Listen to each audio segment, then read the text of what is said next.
জয় জগন্নাথ কোলে তুলে নিয়ে এলো ঠাকুররা, নিয়ে এদের মন্দিরে ঢোকাচ্ছে এক এক করে। তো কী খবর অবস্থা বন্ধুরা? অবশ্যই ভালো আছেন, আমি ভালো আছি। আজকে চলে আসলাম খানপুর এই রথ যাত্রা উপলক্ষে। তো এখানে খাওয়া দাওয়ার করে একটু মেলাতে ঘোরাঘুরি করলাম।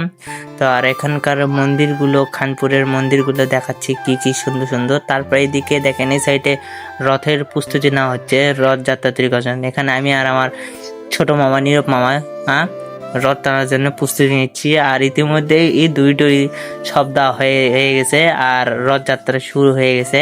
আর অনেক লোক এই রথযাত্রাতে সামিল হয়েছে। আর এমন জায়গাতে রথযাত্রা এখন থামাইছে, এখানে রোদের পাকা মনে পুরো আগুন।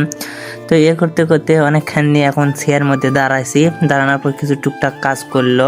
আর ইতিমধ্যে দেখেন আমাদের রথযাত্রার মধ্যে আমাদের কুকুর মশাই সামিল হয়েছে। তো তারপরে অনেক কিলোমিটার হাঁটার পর হাঁটতে হাঁটতে অবস্থা খারাপ, তারপরে সেই গ্রামে আমরা প্রবেশ করলাম, যে গ্রামে এটা থাকবে। ইতিমধ্যে সেখানে পৌঁছে গেলাম, যার পর অনেক আনন্দ উল্লাস করা হলো।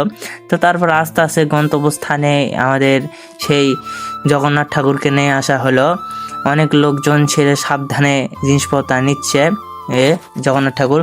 তারপরে কি সবাই ধান দুব্বা দিয়ে অনেক পোস্টার টোস্টার নিয়ে সেই আনন্দ উল্লাস করে সেই ঠাকুরগুলোকে আস্তে আস্তে নিচে নামাচ্ছে। তো নামানোর আগে যে বেল্ট একটু বাঁধা ছিল যেন পরে না যায়, তো সেগুলোর জন্য বেল্ট খোলা হচ্ছে। খোলার পর তারপরে একজন পুরোহিত আরেকজন ভক্তকে দিয়ে দিল। তো ভক্ত কোলে করে নিয়ে ঠাকুরকে নিয়ে ছাতার তলে নিয়ে যাচ্ছে। দেখেন কি আনন্দ সহিত গান গাইতে গাইতে। তো আর এই পাশে যেমন বিয়ে বাড়িতে নাচ গান হয়, সেইরকম ছেলেমেয়েরা অনেক আনন্দ করলো। আনন্দ করার পর এক এক করে বাকি যে দুটো ছিল সেই দুটো নিয়ে আসা হলো।